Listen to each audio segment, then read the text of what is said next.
Sejam muito bem-vindas. Meu nome é Matheus Pupim e é um prazer imenso estar aqui, muito mesmo, porque eu amo. Então eu fico muito feliz quando eu tenho oportunidades para me apresentar e para apresentar um pouco do que é o meu trabalho.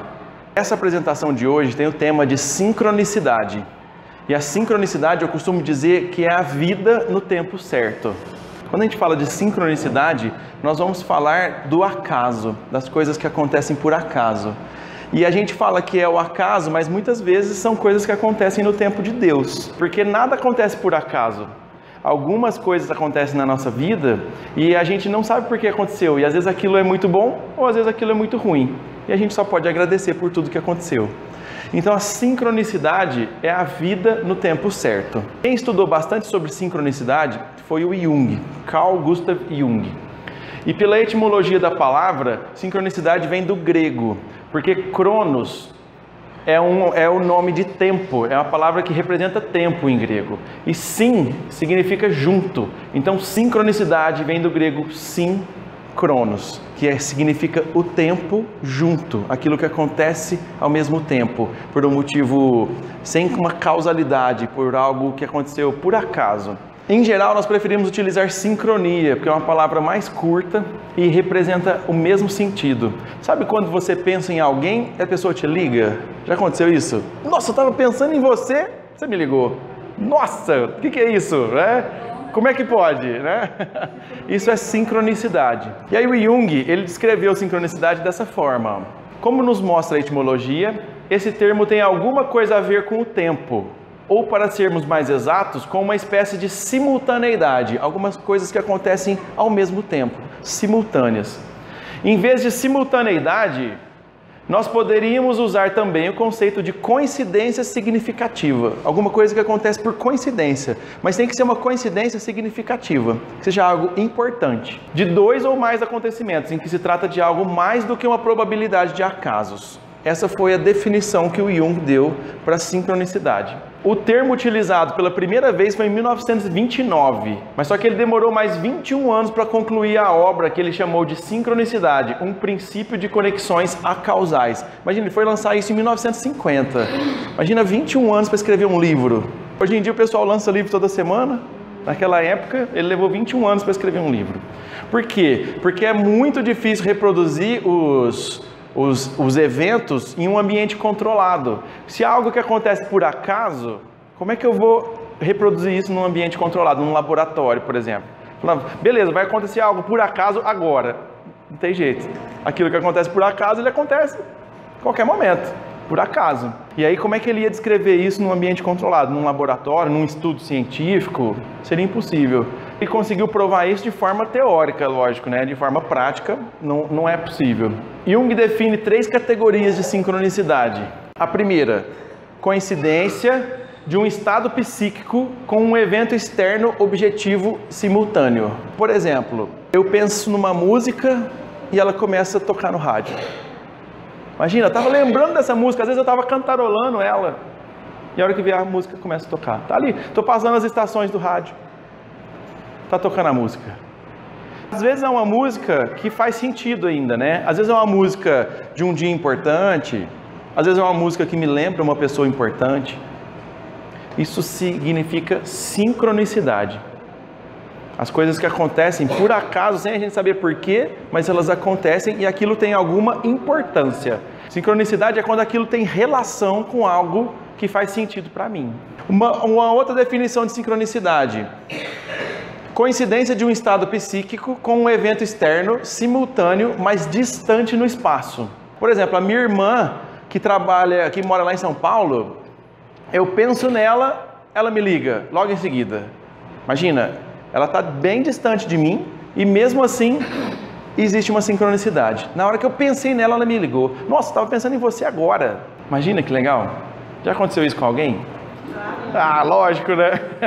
E a terceira definição de sincronicidade: coincidência de um estado psíquico com um evento externo e distante no tempo. Muita gente chama isso de déjà vu. Todo mundo já teve um déjà vu? Sabe quando você está vivendo uma situação, parece que você já viveu aquele momento? Fala, nossa, parece que já aconteceu isso. Já aconteceu com vocês? Fala, nossa, mas parece que isso já aconteceu comigo, não é? Tem gente que chama isso de déjà vu. Isso é uma sincronicidade, é uma coincidência de um estado psíquico com um evento externo, mas distante no tempo. Alguma coisa parece que já aconteceu, mas só que não foi agora. Aí eu falo, nossa, mas isso já aconteceu comigo, mas eu não sei quando. Aí parece que já aconteceu, né? Comigo já aconteceu muitas vezes já. Com vocês já aconteceu? Isso é sincronicidade. Muito bem, então eu coloquei essa imagem que mostra um pouco dessa conexão, né? De tudo que está fora está dentro. Tudo que está em cima está embaixo. Tudo que acontece ontem pode acontecer amanhã de novo. E nem sempre o que foi bom pode ser bom mesmo, ou o que foi ruim pode ser ruim mesmo. Basta que eu tire o ensinamento daquilo. Porque às vezes eu imagino que algo foi ruim, mas não foi ruim. Porque ele trouxe tanto ensinamento com aquele algo ruim, que eu posso utilizar todo esse ensinamento para algo bom. Existe um empresário amigo meu, que ele faliu. A empresa dele quebrou, aí ele foi para o fundo do poço, certo? Aí lá do fundo do poço, ele escreveu um livro. Aí ele vendeu esse livro, virou best-seller e ficou rico de novo. Imagina, então todo aquele ensinamento de algo ruim, falou, nossa, que coisa ruim que aconteceu, minha empresa faliu, quebrei, fiquei no fundo do poço, não é? Aí lá ele escreveu um livro contando a história de tudo que deu errado, de como é que ele fez, de onde ele tirou aquilo, o que ele aprendeu com aquela experiência. E aí o livro dele vendeu milhares de cópias e ele ficou rico de novo. Imagina? Então no fundo, a base é o que eu vou fazer com os acontecimentos da vida. A vida vai continuar acontecendo, mas e aí? O que eu vou fazer com essas coisas que acontecerem? Como é que eu vou lidar com as situações? Aí cabe a mim escolher que sentido eu vou tomar ou que caminho eu vou seguir. E por isso que eu usei essa imagem. Lá na Índia, vocês sabem que a Índia é um dos países que mais se desenvolveu espiritualmente no mundo. Eles se desenvolveram tanto espiritualmente que eles esqueceram do material. Hoje, materialmente, eles são zero, praticamente zero, e espiritualmente eles são muito desenvolvidos. Isso também não é um equilíbrio, tá, gente? Mas a Índia se desenvolveu muito espiritualmente. E lá existem 4 leis espirituais. A primeira lei, a pessoa que vem é a pessoa certa. Qualquer pessoa que chegue na sua vida é a pessoa certa. Fala, nossa, mas essa pessoa, imagina, essa pessoa só me deu prejuízo, essa pessoa só me deu desgosto. Ela é a pessoa certa. Por quê? Porque existe um ser maior coordenando essas coisas. Ninguém chega na minha vida sem mais nem menos, não é? Vocês não estão aqui hoje por acaso ou sem mais nem menos. E eu também não estou aqui hoje por acaso ou sem mais nem menos. Existe um ser maior do que nós que coordena essas coisas. Então todas as pessoas que chegam na minha vida são as pessoas certas. Qualquer pessoa que vem é a pessoa certa. O que acontece é a única coisa que poderia acontecer. Imagina, essa daqui é forte, né? Nossa, mas aquilo que aconteceu é a única coisa que podia acontecer? Não é possível. Não, aí você está me zoando. Nossa, eu sou azarado. Justamente, tem gente que fala, eu sou azarado, não é? Imagina, a coisa que acontece é a única coisa que poderia acontecer. Só cabe a mim, agradecer. Obrigado, meu Deus, por isso que aconteceu. Porque aquilo é a única coisa que poderia me acontecer. Porque é daí que ele traz os ensinamentos para a nossa vida. Quando eu entendo que tudo que acontece na minha vida é a única coisa que poderia acontecer, eu consigo tirar muitos ensinamentos daquilo que acontece. E aí eu começo a agradecer por tudo aquilo que acontece.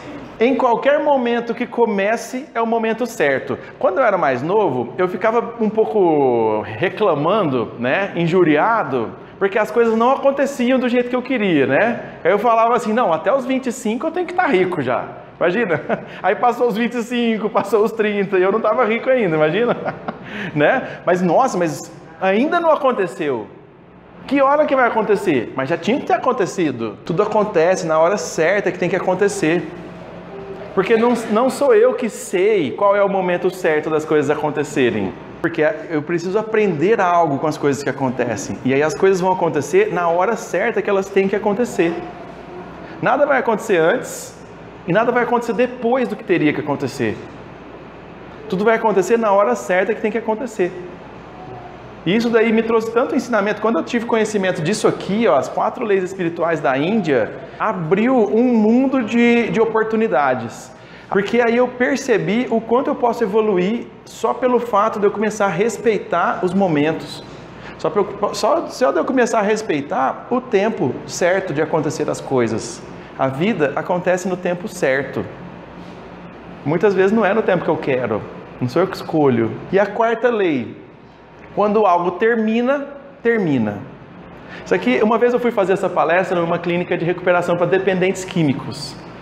E aí, a hora que eu li isso daqui, eu falei, quando algo termina, termina. Então, se você resolveu que algo terminou, que terminou aquela fase da sua vida, então ela terminou. Não adianta querer ter saudade, querer voltar para ver como é que vai ser de novo. Sabe aquele namoro que terminou? Aí você quer voltar para ver se vai ser bom de novo? Não vai ser bom de novo, gente. Quando alguma coisa terminou, terminou. Vamos passar para a próxima, vamos viver uma história nova. Vamos começar algo novo. Vamos criar. Quando algo termina, termina. Eu mesmo, muitas vezes na minha vida, eu voltei e fui lá e vi que realmente não tinha nada que ter voltado, que o melhor era ter terminado mesmo. Várias vezes, não só em relacionamentos amorosos, mas em várias coisas, né? Não, mas deixa eu ir lá para ver se vai dar certo agora. Naquela vez não deu, e aí terminou. Mas agora, quem sabe, né? Aí foi lá, dá errado de novo. É muito legal, né? Porque quando algo termina, termina. Isso é uma lei espiritual da Índia. São as 4 leis espirituais da Índia. A pessoa que chega, a pessoa que vem, é a pessoa certa. O que acontece é a única coisa que poderia acontecer. Não adianta ficar reclamando do que aconteceu, porque aquilo é a única coisa que poderia acontecer. Em qualquer momento que algo comece, é o momento certo. E quando algo termina, termina. Muito bem, e aí eu comecei a pensar um pouco sobre cura, né? O que representa cura então? Porque no fundo, todos nós buscamos a felicidade. Será que a felicidade então seria a minha cura? Pode ser que sim. O que seria cura? Tá? E eu cheguei à conclusão que cura é igual equilíbrio. E a busca do equilíbrio, ela é constante. Então a busca pela cura, ela é constante. Automaticamente eu vou sempre estar em momentos de transição, porque falar que eu estou em equilíbrio seria demais, né? Aí eu tô, imagina, zen, né? Totalmente em equilíbrio. Impossível. Então eu estou sempre me reequilibrando. Estou sempre em busca do equilíbrio. Então eu estou sempre me curando. Estou em busca da cura, porque isso é diário. Quanto mais eu me conheço, mais eu me curo e me empodero. Isso é uma frase do José Roberto Marques. Então o autoconhecimento, quando eu sei como é que eu funciono, eu começo a lidar melhor com as situações. Porque aí eu já me conheço, já sei como é que eu funciono. Então se eu sei como é que eu funciono, eu já não entro mais em situações que vão me causar problemas. Então quanto mais eu me conheço, mais eu me curo e me empodero. Então a busca pelo autoconhecimento, como é que eu funciono, como é que é o meu modus operandi, como é que eu opero diante das situações, isso faz muita diferença e me traz muito empoderamento. E hoje em dia a gente fala-se muito sobre o empoderamento feminino, não é verdade? E isso faz muito sentido. Por quê? Porque as mulheres, elas buscam se conhecer muito mais do que os homens. Os homens, eles vão levando daquele jeito mesmo, e por aí vai, de qualquer jeito tá bom, né? E ele não busca o autoconhecimento, não é que não busca, mas busca muito menos do que as mulheres. E as mulheres, como elas buscam mais o autoconhecimento, conhecer como é que funciona o seu corpo, como é que funcionam as suas emoções, hoje eu estou feliz, hoje não estou tanto feliz, então com certeza o empoderamento é muito maior. O que faz o ser humano passar para o próximo nível não é o momento bom. Então se você estiver num momento bom da sua vida agora, agradeça e aproveite esse momento bom. Só que não é ele que vai te levar para o próximo nível. O que vai te levar para o próximo nível é um momento ruim, com certeza. O que vai te fazer evoluir, o que vai te fazer aprender, o que vai te fazer crescer é um momento ruim. Então, se você estiver passando por um momento ruim na sua vida agora, agradeça. Porque é esse momento que vai te levar para o próximo nível. É esse momento que vai te ensinar coisas que vão te fazer evoluir. Mas se você estiver passando por um momento bom na sua vida agora, agradeça. Porque esse momento é de plenitude. Com certeza você aprendeu algo e agora você está recebendo um prêmio. E aí esse momento bom, você curte ele, aproveita ele, porque daqui a pouco ele vai passar também. E aí vai vir um novo momento de aprendizado. Então o que faz a gente evoluir, passar para o próximo nível, não é um momento bom. É sempre um momento de aprendizado, sempre um momento ruim. No veneno sempre está o antídoto. nesse momento ruim, sempre vai estar o meu ensinamento e o meu antídoto para me curar e transformar tudo aquilo em coisas boas. Lembra que eu falei do meu amigo que escreveu o livro? Ele faliu, foi no fundo do poço, aí ele escreveu o livro. Então, naquele momento ruim, ele encontrou o antídoto para se curar de todos aqueles problemas. Resolveu, a vida dele mudou muito, com certeza, porque ele passou por aquele momento ruim. E aí no veneno sempre estará o antídoto, sempre. Uma vez um professor falou assim: você gostaria que o seu eletrocardiograma estivesse assim? Aí todo mundo, não, estaria morto, né? Ah, então a vida é a mesma coisa, o ideal é que ela faça assim. Porque se a vida estiver assim, ó, não está acontecendo nada, você está vegetando. Então se a vida tiver os altos e baixos, está tudo certo. E aí a gente só toma conhecimento, a gente só percebe quando a gente chega nos extremos. Então quando eu estou subindo, eu não percebo. Quando eu chego lá em cima, aí eu percebo, nossa, estou feliz. Mas também não adianta se empolgar muito, porque já vai fazer a curvinha lá em cima para começar a descer. E nesse momento da descida eu também não percebo muito. Mas quando eu chego lá embaixo eu percebo, nossa, hoje eu estou passando por um dia triste. Não é? Mas também não adianta me afundar muito nessa tristeza, porque eu já estou fazendo a curvinha lá embaixo para poder subir de novo.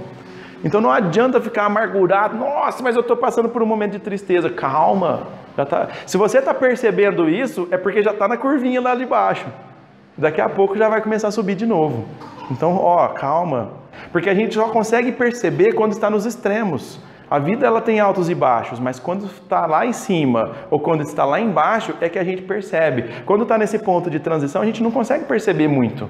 Quando eu estou para ficar feliz ou quando eu estou para ficar triste, está normal, a vida está médio. Mas quando eu estou lá embaixo, eu percebo. E quando eu estou lá em cima, eu também percebo. Então também não adianta valorizar muito. Curte aquele momento, lógico, né? Mesmo os momentos de tristeza, curta ele, viva ele, não é? Porque isso é empoderamento, isso é autoconhecimento.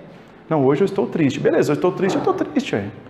Vou ficar fazendo de conta que eu estou feliz se eu estou triste? Eu não. O empoderamento é o autoconhecimento. Quanto mais eu me conheço, mais eu me curo e me empodero. Porque o empoderamento, ele significa autoconhecimento. Quando eu me conheço muito bem, eu sei como é que eu funciono. E aí eu consigo lidar melhor com as situações. É como se tivesse mais poder. Sim, eu fico muito mais poderoso. Porque aí eu já não entro mais em situações que vão me trazer problemas. Eu já me conheço, já sei como é que eu funciono. Para que eu vou lá? Não é? Para que macaco velho não põe a mão em cumbuca? Já ouviu essa? Minha avó falava isso. Depois minha mãe falava isso e hoje eu falo isso. Olha que legal, não é? Mas no fundo é a pura realidade. Se eu já sei como é que eu funciono, eu não ponho a mão em onde eu sei que vai dar problema. Porque eu já sei como é que eu funciono. Então o autoconhecimento ele me traz poder. Eu fico muito mais poderoso quando eu tenho conhecimento de mim mesmo. Tá? E aí por isso que eu fiz aquela reflexão com o empoderamento feminino, porque as mulheres se conhecem muito mais, as mulheres buscam se conhecer muito mais, é da natureza feminina isso, então é natural delas terem mais poder, de vocês terem mais poder, entendeu? Vamos lá, próxima, a minha maior dificuldade é o meu maior poder. No meu caso, por exemplo, Mateus, a minha maior dificuldade na vida era me expor. Eu tinha maior vergonha, era tímido. Para eu ficar aqui na frente de vocês, nossa, eu acho que eu entrava debaixo da mesa ali. Eu tinha muita dificuldade de me expor, entendeu? E ainda tenho, né? Lógico, só que eu me trabalho, né? Então, às vezes eu me preparo, não é? Porque se for para eu vir aqui falar alguma coisa sem preparar nada, vixe, capaz que eu não venho. Então, eu me preparo, né? Eu me desenvolvo, e aí eu vou trabalhando essa dificuldade. Mas só que a minha, Mateus, tá bom? A minha maior dificuldade era me expor, estar aqui na frente de um grupo e falar, gente, agora eu vou falar para vocês. Só que a minha maior dificuldade é o meu maior poder. E aí eu percebi o tanto que eu gosto, eu percebi o tanto que me deixa feliz, eu não consigo nem esconder minha felicidade de estar aqui, né? Acho que o negócio fica borbulhando. Então isso serve para cada um de nós, para a gente levar para a nossa vida. A sua maior dificuldade é o seu maior poder. Então, pesquise dentro de você qual que é a sua maior dificuldade. Né? Então, encare essa dificuldade, perceba que a sua maior dificuldade, ela vai ser o seu maior poder. Então, trabalhe isso dentro de você. Pegue a sua dificuldade no colo, fala, vem cá, dificuldade, eu vou cuidar de você agora. Aí, cuide da sua dificuldade.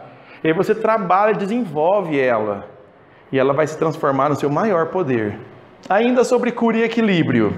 Declare para o universo o que você deseja. Então, se você quer alguma coisa na sua vida, declare isso para o universo. Declare isso, fale sobre isso para o universo. Para as outras pessoas nem precisa muito, às vezes, dependendo das pessoas, né? Se for pessoas muito queridas, pessoas que querem o seu bem, tudo bem. Mas falar para as pessoas os seus desejos, talvez eu nem te aconselho. Mas só que para o universo, eu quero uma casa. Meu Deus, eu quero uma casa. Eu quero um emprego melhor. Declare para o universo os seus desejos. Eu quero ser amada. Eu quero um homem que me ame do jeito que eu sou. Declare para o universo o seu desejo. Por quê? Porque tem gente que fala que o pensamento positivo...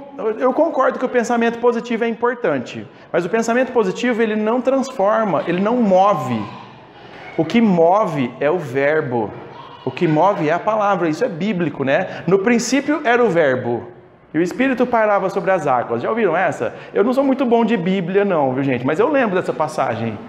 Né? No princípio era o verbo. Então o verbo é o que faz as coisas acontecerem. Quando eu falo o que eu vou fazer, aí eu declarei aquilo. Aí eu assumo a responsabilidade do que eu falei. Enquanto eu estou pensamento positivo, tudo vai dar certo. Pensamento positivo. Ok, é importante, mas isso não transforma. Nós temos 3 poderes. O primeiro é o pensamento, o segundo é escrever, e depois você lê o que você escreveu, é isso? E visualiza mentalmente. Nossa, perfeito. Perfeito. É isso daí, porque quando eu escrevo, eu estou mentalizando positivamente, né? Então, primeiro eu criei mentalmente todo aquele pensamento positivo. Aí eu escrevi aquele pensamento positivo do que vai acontecer, do que eu quero para minha vida, do tanto que vai melhorar, do tanto que vai ser bom. Aí logicamente, eu leio aquilo que eu escrevi. Aí eu visualizo mentalmente. Eu crio aquela realidade mentalmente. Então, quando eu digo isso para o universo, tem muito poder e isso realmente transforma as vibrações, as energias. Então declare para o universo o que você deseja. Nós somos a história que contamos da nossa história. Qual é a história que você está contando da sua história? Nós somos a história que nós contamos da nossa história. Mateus, qual é a sua história? Minha história é difícil, as coisas estão ruins, a empresa está indo mal, o mercado está parado. Imagina, olha só, a história que eu estou contando da minha história, bobagem. Você é a história que você conta da sua história. Então observe qual é a história que você está contando da sua história. Quando a pessoa pergunta para mim qual é a minha história, Mateus, de onde você veio, onde você nasceu, qual é a sua história? Eu conto as partes boas da minha história. Por quê? Porque eu sou a história que eu conto da minha história. Porque se eu ficar... Porque teve partes boas, teve partes ruins, concorda? Na minha também, viu, gente? Nós é 2, hein, ó. Viu? Nós estamos juntos. Então, na minha história também tem partes ruins, também tem partes boas, não é? E qual que é a que eu conto? Eu conto as partes boas. Porque eu sou a história que eu conto da minha história. As partes ruins, eu é que vou levar, sou eu é que vou aprender. As partes ruins são só minhas. Eu é que cuido delas, aqui dentro. Mas na hora que eu vou contar, eu não vou contar elas não. Porque se eu contar as partes ruins, eu estou vivendo elas novamente. Isso é uma bobagem. Eu quero viver novamente as partes boas. Você está influenciando elas, né? Então eu sou a história que eu conto da minha história. Então observe qual é a história que você está contando da sua história. O que você está contando para as pessoas, o que você está contando da sua história. Porque é isso que você é. Observe. Nós somos o que pensamos, o que acreditamos, o que ousamos fazer a cada dia. Nós somos tudo aquilo que nós pensamos, o que acreditamos e aquilo que ousamos fazer a cada dia. Então hoje eu sou um palestrante. Faz 5 anos já, graças a Deus. Imagina, vai fazer 5 anos, né? Esse ano é o 5º ano. Nós estamos começando 2019. Então hoje eu sou um palestrante, porque eu sou o que eu ouso fazer a cada dia.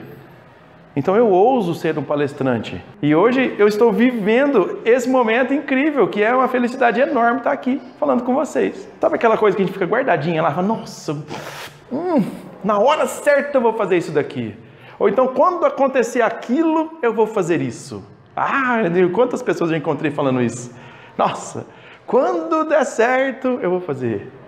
Começa a fazer. Ouse fazer o que você quer fazer.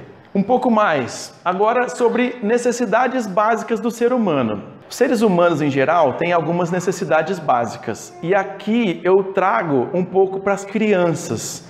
Por que eu trago para as crianças? Para a gente começar a melhorar as próximas gerações. Então, se a gente está recebendo esse conhecimento, eu recebi esse conhecimento há algum tempo atrás e agora eu estou trazendo esse conhecimento para vocês. Então, nós aqui estamos formando um novo conhecimento. Nós podemos transformar o mundo que vai vir ainda. Não é? Então a gente está dentro de uma escola fazendo esse bate-papo. Então vamos transformar a próxima geração, que é através das necessidades básicas do ser humano. A primeira necessidade básica do ser humano, ser ouvido na essência. Nenhum ser humano vive se ninguém parar para ouvir ele. Ele vai ficar triste, ele vai ficar depressivo, ele vai ficar amargurado, angustiado. Então se uma criança chegar para falar alguma coisa para você, para ouvir o que ela está falando. De preferência até na mesma altura dela. Se você pudesse abaixar, ajoelha no chão, aí você fica na mesma altura da criança. E aí você ouve o que ela está te dizendo. Porque ser ouvido na essência é uma necessidade básica do ser humano. Por isso que eu agradeço muito por vocês estarem me ouvindo. Porque isso é uma necessidade básica. Todas as pessoas merecem. Todas as pessoas necessitam. Ser notado, percebido e amado. A pessoa que não é notada por ninguém, sabe aquela pessoa que ninguém percebe? Ela não vai ser uma pessoa feliz. Com certeza, a felicidade, ela está junto com ser notado, ser amado. Porque isso é uma necessidade básica do ser humano. 3. Ter o direito de errar e aprender com os erros. Isso daqui parece clichê, né? Ah, eu vou errar e aprender com os erros. Mas isso é um direito. Isso é um direito do ser humano, graças a Deus, não é? Isso é um direito, eu tenho o direito de errar e aprender com os meus erros. Principalmente, aprender com os erros. Porque tem algumas famílias, algumas mães, alguns pais que não deixam o filho aprender com os erros. Vai lá e arruma para ele. O menino errou, o menino fez alguma coisa errada, em vez dele sofrer as consequências daquilo que ele errou, não, vai lá e conserta para ele. Estragou o brinquedo, compra outro, sabe alguma coisa desse tipo assim? Você estragou o seu brinquedo, fica com o seu brinquedo estragado. Olha que legal. Brinca com ele, estragou, não é? Você não estragou o seu brinquedo? Brinque com o seu brinquedo estragado que você mesmo estragou. Não vou deixar ele arrumar a cama, porque senão ele vai arrumar a cama errado. Aí eu vou lá e arrumo a cama pro meu filho. Aí ele tá com 15 anos e eu tô arrumando a cama para ele ainda. Ele já tá com 18 anos e eu tô arrumando a cama para ele ainda. Então deixa ele arrumar a cama errado. E deixa ele aprender com os erros. Isso é claro que é um exemplo pequeno, mas vão surgir exemplos maiores ou até mais complexos na nossa vida. Mas só que deixa ele errar e aprender com os erros. Porque eu quero, porque o Mateus falou. Não, gente, porque isso é um direito básico do ser humano. 4. Ter o direito de pertencer aos sistemas. Ter o direito de pertencer aos sistemas, na minha opinião, é o mais importante para a gente viver em sociedade. Aqui na escola, por exemplo, vocês vivem no sistema da escola. Seu filho estuda aqui. Tem as reuniões de pais, tem os eventos da escola, tem a palestra do Mateus, tem tudo que acontece dentro desse sistema. E você tem o direito de pertencer a um sistema. Aí você pertence ao sistema da igreja que você participa, você pertence a um sistema de uma escolinha de futebol ou de um centro comunitário. Então são muitos, a própria família, a família é o nosso principal sistema. Então ter o direito de pertencer aos sistemas é uma necessidade básica do ser humano. Nenhum ser humano vive bem se ele estiver excluído dos sistemas. Se ele estiver excluído dos sistemas, ninguém vive bem. Entendeu? Viver numa ilha deserta parece que seria bom, mas não seria. Porque nós temos necessidades e direito de pertencer aos sistemas. A gente faz parte do sistema. A gente começa a compartilhar histórias e vivenciar essas realidades quando a gente está inserido num sistema. E isso também é uma necessidade básica do ser humano. Se a gente não se inserir nos sistemas, seja na empresa que eu trabalho, ou na escola, ou na família, se eu não me inserir nos sistemas, eu não vou viver bem. Eu agradeço muito por vocês terem me dado essa oportunidade de transmitir um pouquinho e conversar sobre esse assunto importante que é sincronicidade.